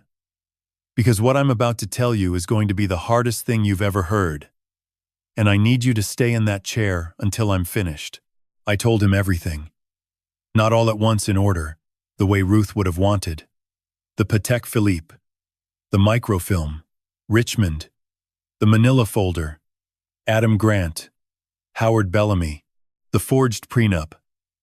The forged power of attorney. The $180,000 in debt. The sertraline in my blood. The honey. The envelopes. Marcus Webb. The Mexico City flights. Derek didn't move. He held his coffee cup with both hands, and I watched his knuckles go white, then red, then white again. His breathing changed shallow. Fast. The breathing of a man whose foundation was cracking beneath him. When I finished, the kitchen was silent except for the Junghans clock above the stove, ticking with its usual indifferent precision. "Mom knew," he said, "before anyone. She built all of this? While she was dying? Every piece." He set the cup down. His hands were shaking. "I didn't know, Dad. I swear to God. I didn't." "I know you didn't. She told me you were slipping. She told me the doctor said it was early cognitive decline. She told me we needed to start managing your finances because..." He stopped. Because he heard it. He heard the shape of the lie as it came out of his own mouth. And the sound of it, the clean, practiced architecture of Paige's deception, broke something in him that I could hear without touching. He put his face in his hands. I got up, walked around the table, and put my hand on my son's shoulder. I didn't say anything. Some moments don't need words. They need weight, the physical, present, undeniable weight of a father's hand on his son's back. We stayed like that for a long time. The coffee went cold. The clock ticked. And somewhere outside, in the Asheville dark, a man named Marcus Webb sat in a hotel room on Tunnel Road, not knowing that the mechanism Ruth Holloway had built was already closing around him. The petition arrived on a Thursday morning. Delivered by a process server who knocked on my door at 8:15, handed me a manila envelope, and said, "You've been served, Mr. Holloway, with the practiced neutrality of a man who had said those words 1,000 times and would say them 1,000 more. I opened it at the kitchen table. The document was 14 pages, filed in Buncombe County Superior Court, and titled, "In the matter of the alleged incapacity of Eugene Robert Holloway." Page had filed for a judicial determination of incompetence. The petition alleged that I had exhibited progressive cognitive decline over the preceding 18 months, including memory lapses, confusion regarding financial matters, erratic behavior, an inability to manage daily tasks, and paranoid ideation. Regarding family members, it requested the court appoint a guardian, specifically Page Winslow Holloway, to manage my personal, medical, and financial affairs. Attached were 3 supporting documents. A letter from a physician. I had never seen a Dr. Raymond Pratt in Hendersonville, stating that he had evaluated Mr. Holloway informally and observed signs consistent with early-stage dementia. A sworn statement from Page describing my alleged decline in detail, and a notarized affidavit from Denise Caldwell, the same suspended notary, attesting to my visible confusion during a document signing I had never attended. I read the petition twice. Then I set it down, poured a glass of water, and drank it slowly. This was her counterpunch. The accounts were frozen. The fraud complaint was filed. The walls were closing in, and Page, like every cornered mechanism, like every overwound spring, was releasing all her stored energy in one desperate, calculated strike. If the court declared me incompetent, everything changed. The fraud complaint could be reframed as the ramblings of a confused old man. The frozen accounts could be unfrozen under a guardian's authority. The evidence Ruth had spent years assembling could be dismissed as the product of a paranoid mind. One filing. 14 pages. And if it succeeded, Page would own me legally, financially, completely. I called Evelyn. She had already received her copy. "This is aggressive," she said, "but not unexpected. Ruth warned me this might happen. It's the same playbook she used with Bellamy. When the target starts fighting back, you attack their credibility. Can she win? Not with what we have. Dr. Vasquez's records show you're cognitively sound. Your blood test proves the sertraline was externally administered, meaning any cognitive symptoms you displayed were chemically induced, not organic. And Dr. Pratt's letter won't survive scrutiny. An informal evaluation by a physician who isn't your doctor, with no formal testing, no imaging, no neuropsych workup, any competent judge will see through it. And the hearing? Scheduled for 3 weeks from now. Judge Arthur Whitfield. I know him. He's thorough, skeptical, and doesn't tolerate manufactured evidence. 3 weeks, I said. Webb's flight is in 4. I know. We need to be ready before that plane leaves the ground. That evening Derek came to the house again. He looked different from the last time, not broken, but reassembled. The way a watch looks after you've taken it apart and put it back together with better hands. His eyes were clear, his shoulders were straight, and he was carrying something in his jacket pocket that changed the shape of everything. He sat at the kitchen table, the same chair, the same cup, and placed a USB drive between us. Black. Small. With a strip of blue tape on the side. Paige doesn't know I have this, he said. What is it? She has a laptop she keeps in her car. She thinks I've never seen it. But last week, after you told me everything, I couldn't sleep. I went to the garage at 3 in the morning and found it under the passenger seat. It wasn't locked. Derek, I didn't take the laptop. I just copied what was on the desktop. Folders, spreadsheets, emails. I put it all on this drive. Then, I put the laptop back exactly where it was. I looked at the USB. Then at my son. He was 39 years old. And in that moment, I saw both the boy who had brought me a broken Mickey Mouse watch and the man who had finally decided to stop looking away. There are emails between Page and Webb going back 3 years, Derek said. Financial projections. Transfer schedules.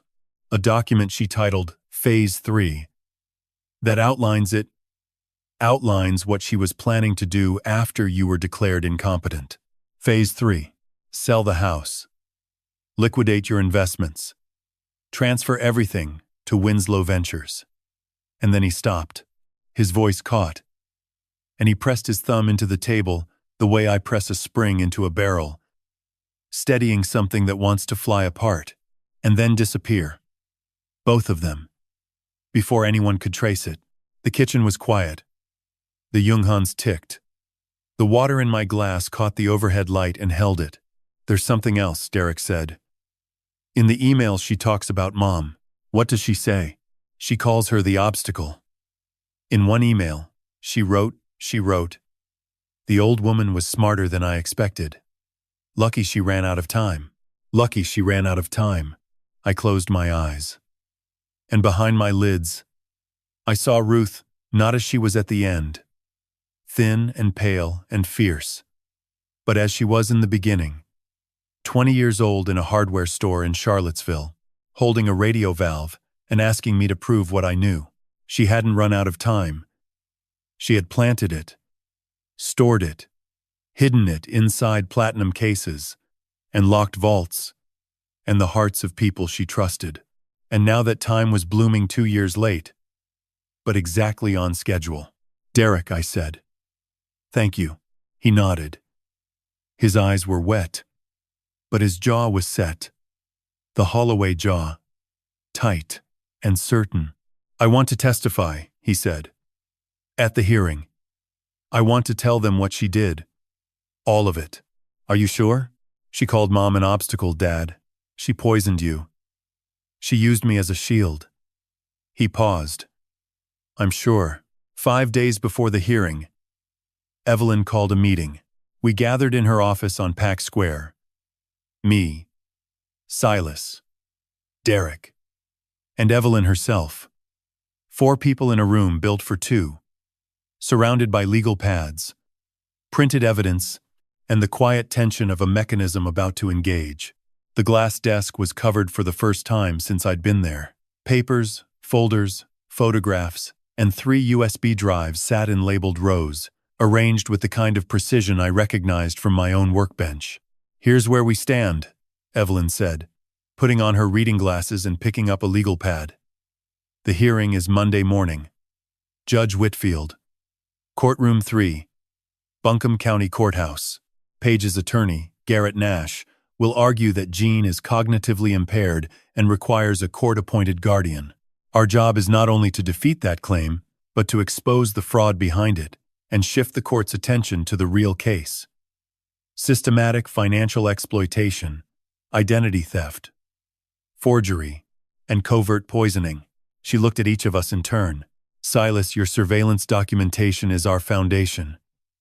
Timeline, photographs, envelope tracking, Webb's travel records. I need all of it in court-ready binders by Friday. Already printed, Silas said. 3 copies. Derek, your testimony is our turning point. You lived in that house. You saw Page's behavior. You have first-hand knowledge of the lies she told you about Gene's mental state, and you recovered the USB with her emails in the Phase 3 document. Derek nodded. His hands were folded on his lap, tight and still. Gene, you're the core witness. You need to be yourself. Calm, clear, precise. The watchmaker. Every word you say should demonstrate the opposite of what Page is claiming. Don't perform competence, just be competent. That, I said, I can do. But Evelyn wasn't finished. She turned to a 4th element, one I hadn't anticipated. There's something else we're introducing. Something Ruth prepared. She opened her laptop and pressed play. Ruth's voice filled the room. Not a recording I had heard before. Not one of the 3 phone conversations with Page that were on the USB from the vault. This was something different. A podcast. 3 episodes, recorded on Ruth's home computer, using a basic audio program. Each one between 12 and 15 minutes long. The files had been stored on the USB from the Richmond safe deposit box in a folder labeled, For the Courtroom, Play in Order. The first episode was Ruth, alone, speaking directly into the microphone. Her voice was steady, thinner than I remembered, the edges softened by fatigue, but unmistakably hers. She introduced herself. She stated the date, April 3rd, 2022, 3 months before she died. And then she began. She described what she had found: the financial irregularities, Paige's previous marriages, the Bellamy case, Adam Grant's death, the shell company, the pattern. She laid it out the way. She laid out everything methodically, completely, without emotion, but with absolute conviction. The second episode was Ruth reading excerpts from financial documents, bank statements, wire transfers, the Winslow Ventures filing, narrating each one with context and dates. A verbal audit trail, designed to survive even if the physical documents were lost or destroyed. The third episode was personal. Ruth, speaking to the court she knew would one day hear her, speaking to me, speaking to Derek. My name is Ruth Eleanor Calloway Holloway. I am dying. And I am recording this because the woman my son married is a predator. And I will not allow her to consume my family after I am gone. I have done everything I can. The rest, the courage, the timing, the final step I leave to Gene. He is the steadiest man I have ever known. He will finish this. I am certain of it. The room was silent when it ended. Silas looked at the floor. Derek pressed his fist against his mouth. Evelyn closed the laptop with a soft click. That, she said quietly, is our closing argument. The next 4 days passed in a rhythm I recognized, the rhythm of assembly. Each piece checked, each connection tested, each component placed in its position and verified before moving on. Silas finalized his binders. Evelyn rehearsed her opening statement. Derek and I sat on the porch each evening and talked not about the case, but about Ruth, about the way she hummed while cooking, about the birthday cards she wrote in green ink, about the time she drove 4 hours to bring Derek chicken soup when he had the flu in college and refused to tell anyone he was sick. We were rebuilding something, not just a legal case, but a relationship that Paige had spent 4 years corroding from the inside. On Saturday, Helen Grant drove from Raleigh. She arrived in the late afternoon, a 75-year-old woman with white hair and a spine made of iron. She shook my hand on the porch and looked me in the eyes and said, "Ruth called me her silent witness. I'm not silent anymore." She brought Adam's journal, a hardcover notebook filled with her son's handwriting, his account of life with Paige, written over 12 months before his death. The entries described financial manipulation, emotional isolation, gaslighting, and a slow, deliberate erasure of his autonomy that mirrored what Paige had done to Bellamy and was doing to me. "He wrote it all down," Helen said, her voice tight but controlled, because he knew no one would believe him otherwise. I held the journal. It was heavier than it looked, or maybe that was just the weight of a dead man's truth pressing against my palms. Sunday night. The night before the hearing, I went to my workshop, sat at my bench, wound every watch in the cabinet, all 40 of them, one by one, the way I had done every Thursday morning for decades. My morning prayer, Ruth called it. Tonight, it was an evening prayer.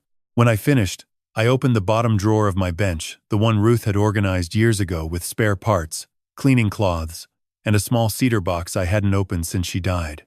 Inside the box was a vest, cream-colored linen, hand-stitched, with 3 pearl buttons and a pocket watch loop on the left side. Ruth had made it for me on our 40th anniversary. I had worn it once the night she gave it to me and then put it away because I was afraid of staining it. I took it out, pressed it flat, hung it on the hook beside my coat. Tomorrow, I would wear it into that courtroom, and Ruth would walk in with me. Buncombe County Courthouse sits on a hill in downtown Asheville, a brick and limestone building that has watched the city grow and contract and grow again for over a century. I had never been inside it. Ruth and I had lived quiet, law-abiding lives, the kind where courthouses are things you drive past, not enter. But on that Monday morning in April, I walked up the stone steps in my navy peacoat, my pressed trousers, Ruth's cream linen vest, and the Patek Philippe in my breast pocket, and I entered a room where the rest of my life would be decided. Courtroom 3 was smaller than I expected. Wood-paneled walls, a high bench for the judge, 2 counsel tables, and 6 rows of gallery seating. The fluorescent lights hummed faintly, a sound I recognized the way a musician recognizes a note slightly out of tune. Judge Arthur Whitfield entered at 9 o'clock sharp. He was 63.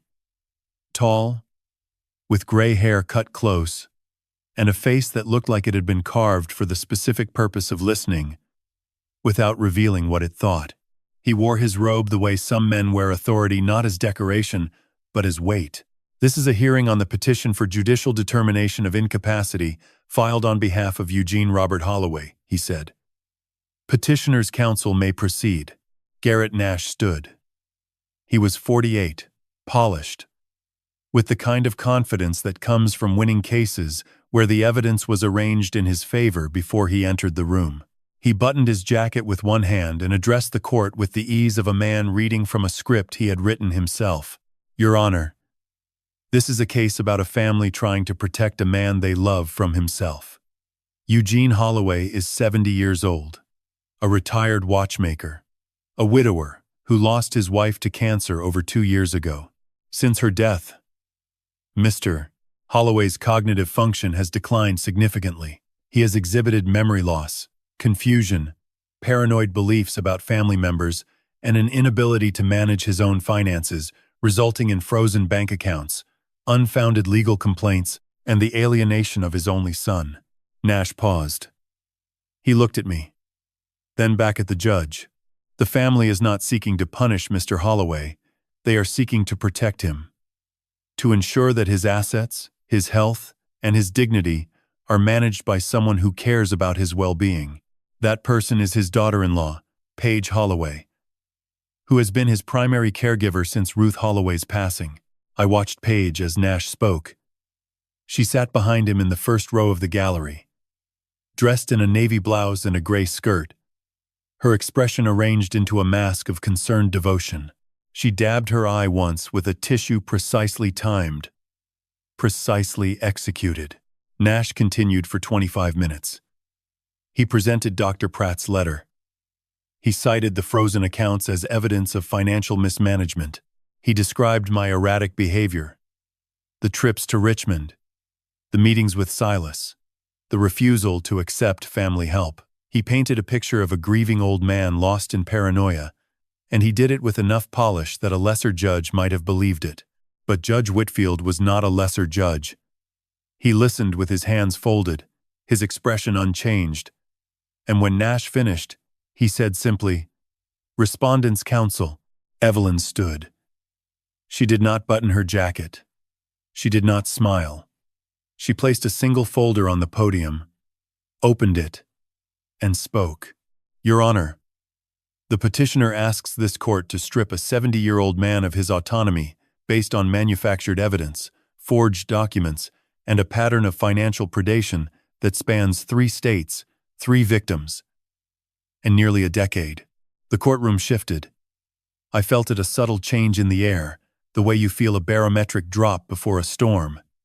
Nash straightened in his chair. Paige's hand, holding the tissue, went still. "Let me begin with the facts," Evelyn said. "The financial facts." She opened the folder and placed a single-page summary on the overhead projector. Numbers filled the screen, clear, organized, indisputable. Over the past 4 years, the following amounts have been extracted from Mr. Holloway's assets: $620,000 in mortgage payments, $204,800 in direct bank transfers, $180,000 in fraudulent debt opened using a forged power of attorney, and approximately $55,000 in stolen personal property, specifically 3 timepieces removed from Mr. Holloway's workshop without his knowledge or consent. She paused. "Let the number settle. The total is $1,059,800. Judge Whitfield's pen stopped moving. The power of attorney used to open the fraudulent credit lines, Evelyn continued, was notarized by Denise Caldwell, whose notary license was suspended by the North Carolina Secretary of State 6 months ago for irregularities involving elderly clients. Mr. Holloway has never met Miss Caldwell. He did not sign the document, and the signature on file does not match his verified signature on record with his bank, his tax preparer, or this court. She placed a side-by-side comparison on the projector, my real signature next to the forged one. Even from my seat, I could see the differences.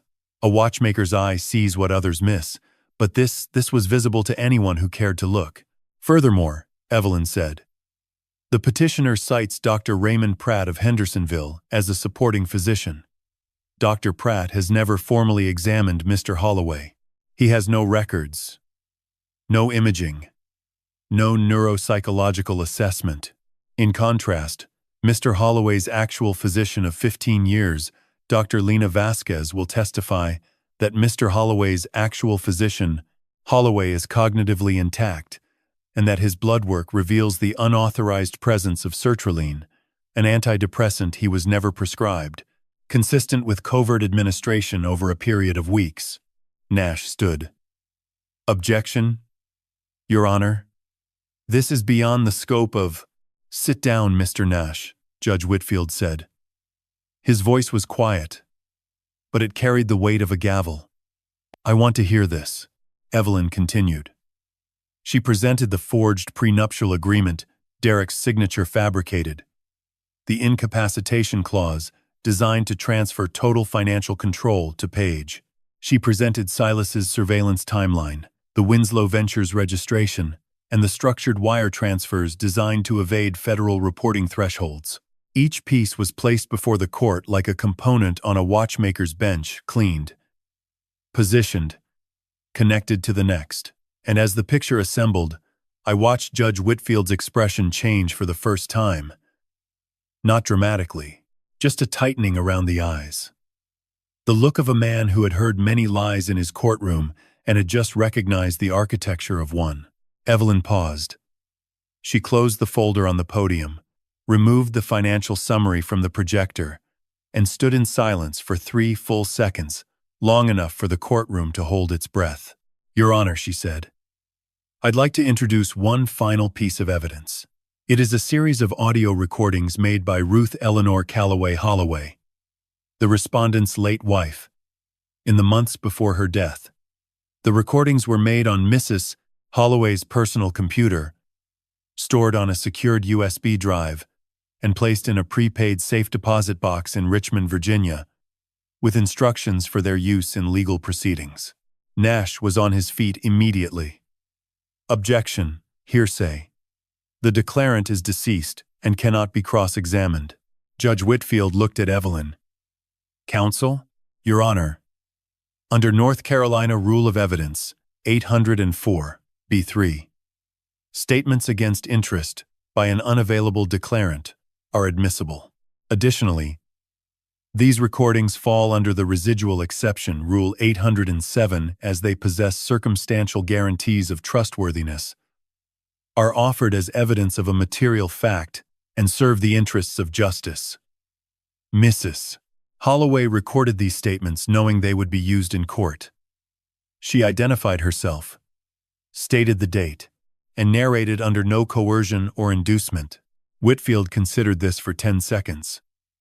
Then he said, I'll allow it. Proceed. Evelyn pressed play.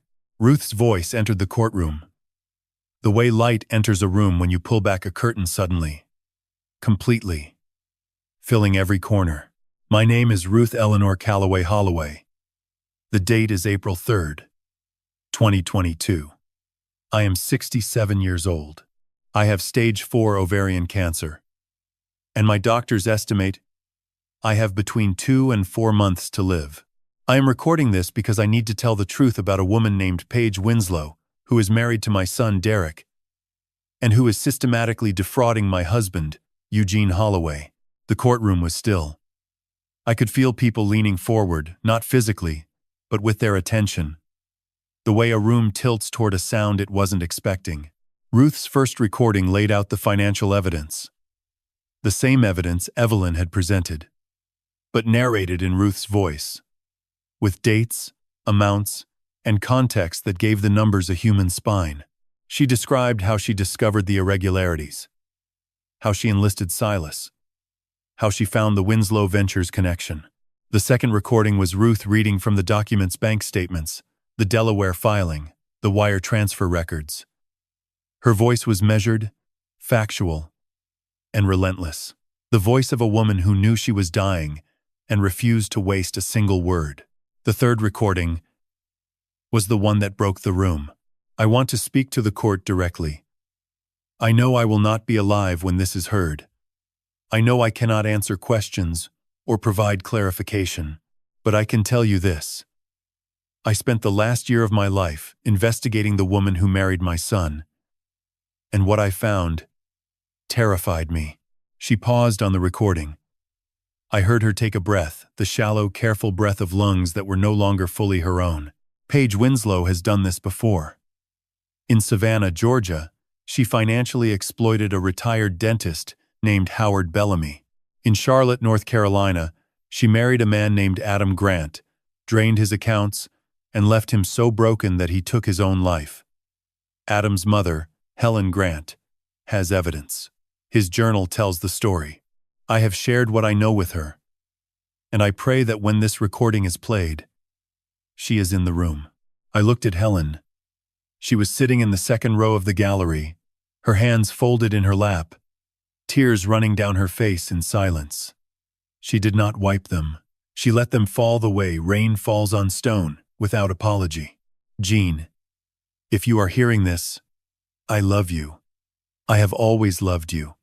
And I am sorry I couldn't tell you everything while I was alive. But I knew you, Gene. I knew that if I told you, you would try to fix it immediately. The way you fix everything with your hands, with your heart, with your impatience for broken things. I needed you to wait. I needed the timing to be right. I needed every gear to be in place. Her voice wavered. Just once. Then, steadied. You are the steadiest man I have ever known. Finish this. The recording ended. The courtroom was silent. Not the silence of emptiness, but the silence of a room so full of feeling that sound couldn't find space to exist. Judge Whitfield removed his glasses. He pressed his fingertips to the bridge of his nose. He did not speak for nearly a minute. Then he looked at Paige. Mrs. Holloway, he said, do you wish to respond to the evidence presented? Nash leaned toward her, whispered something. Paige shook her head. She stood, and something happened that I will carry for the rest of my life. Paige's mask, the one she had worn to brunch, to dinner, to every family gathering for 6 years, cracked. Not dramatically, not with a scream or a sob. It cracked the way porcelain cracks a single, silent line running from one edge to the other, and suddenly the whole surface was compromised. I did what I had to do, she said. Her voice was flat, drained. He had more than he needed. He wasn't using it. And no one was going to help me. Nash put his hand on her arm. She pulled away. Adam was weak, she said. Howard was already gone. Gene was supposed to be easy. But Ruth wouldn't stop. Even dead, she wouldn't stop. The courtroom exhaled. Judge Whitfield spoke quietly. Mrs. Holloway, I strongly advise you to stop talking and consult with your attorney. But Paige was past consulting. She looked at me directly. For the first time that morning, and I saw something in her eyes I hadn't expected. Not anger. Not defiance. Exhaustion. The exhaustion of a person who had been running a machine for so long that they had forgotten there was ever another way to live. The ruling came within the hour. The petition for incompetency was dismissed. Judge Whitfield cited overwhelming evidence of fabricated claims, forged documentation, and a coordinated pattern of financial exploitation. He referred the case to the Buncombe County District Attorney for criminal investigation and issued a temporary restraining order prohibiting Paige from contacting me, accessing my financial accounts, or leaving the state of North Carolina. Derek filed for divorce that afternoon.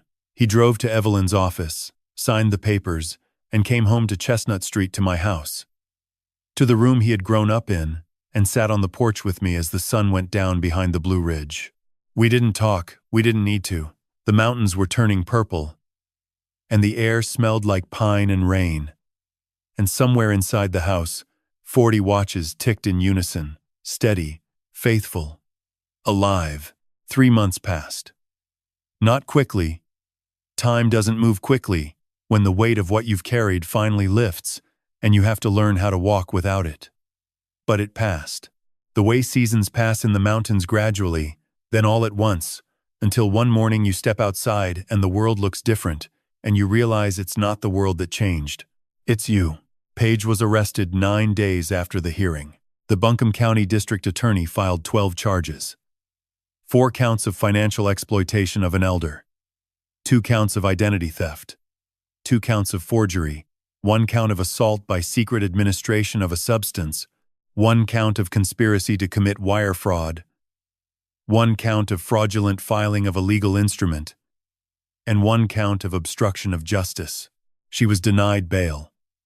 The judge cited flight risk, the one-way tickets to Mexico City, the rental in Playa del Carmen, the forwarding service. The escape hatch Ruth had uncovered was now the lock that held Page in place. Marcus Webb was arrested in Tucson 3 days later, picked up by FBI agents at his apartment with 2 packed suitcases and a laptop containing the complete financial architecture of Winslow Ventures shell companies, offshore accounts, transfer schedules, and a contacts list that linked him to 4 other cases under investigation in Georgia, North Carolina, and Arizona.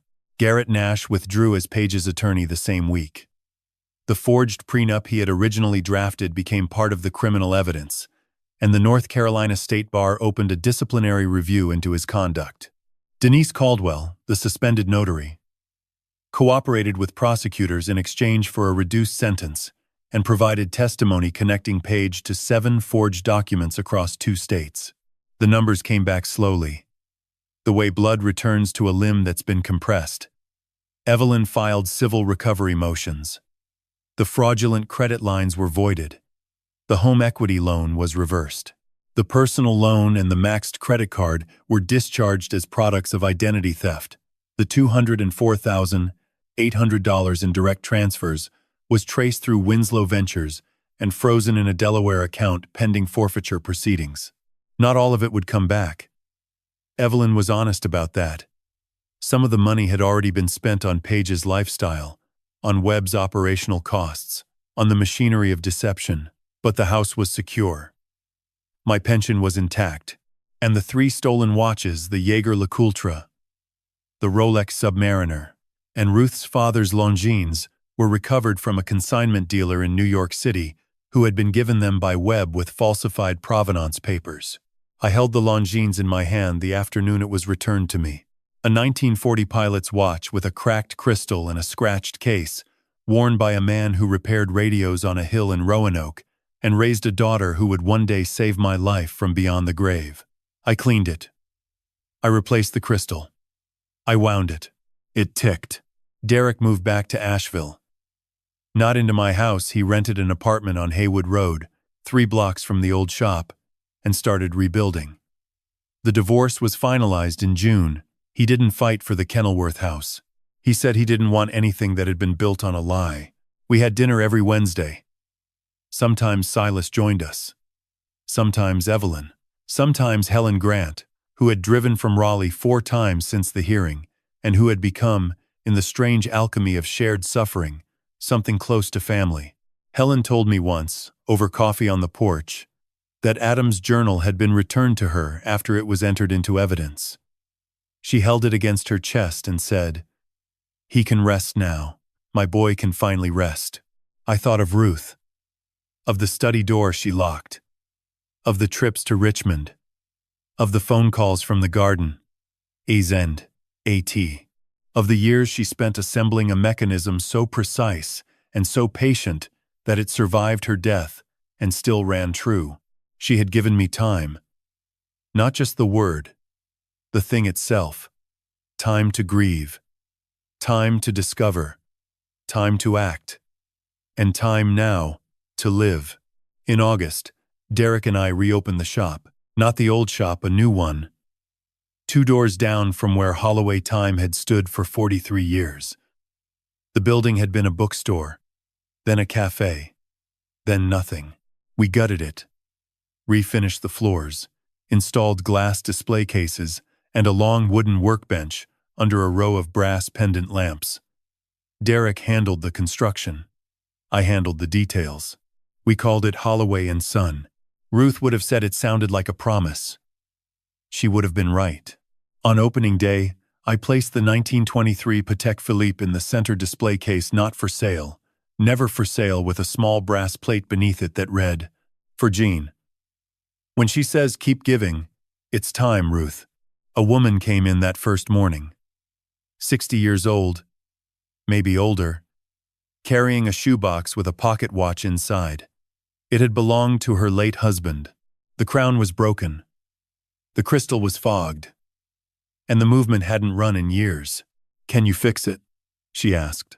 I took it from her hands, turned it over, felt the weight, listened to the silence inside, not the silence of death, but the silence of waiting. "Yes," I said. "Give me a little time. I want to say one more thing, because Ruth would have wanted me to. This story is not about money. It's not about fraud or courtrooms or the things people do when they believe no one is watching.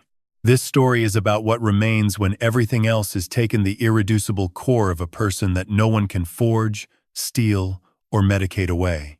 Ruth knew that. She knew it the way she knew the difference between 60/40 and 63/37 solder, not because someone taught her, but because she paid attention. God gives us time. Not unlimited, but enough. Enough to love, enough to build, enough to protect the people who matter. God gives us the tools, and God gives us the choice to sit in silence while the gears rust, or to wind the spring and let the mechanism run. I spent 45 years fixing things that other people thought were beyond repair. But the greatest repair of my life was the one I didn't make. Ruth made it. She made it in secret, in sickness. In the months when her body was failing and her mind was blazing, and her love was building something that would outlast every clock I have ever touched. She gave me time, and I will spend every second of it wisely. If this story moved you, if you felt Ruth's hand in it, if you heard the ticking, then share it with someone who needs to hear that it's never too late to wind the spring. Subscribe, leave a comment. Tell me whose voice you heard. And remember, age does not weaken a person. Silence does.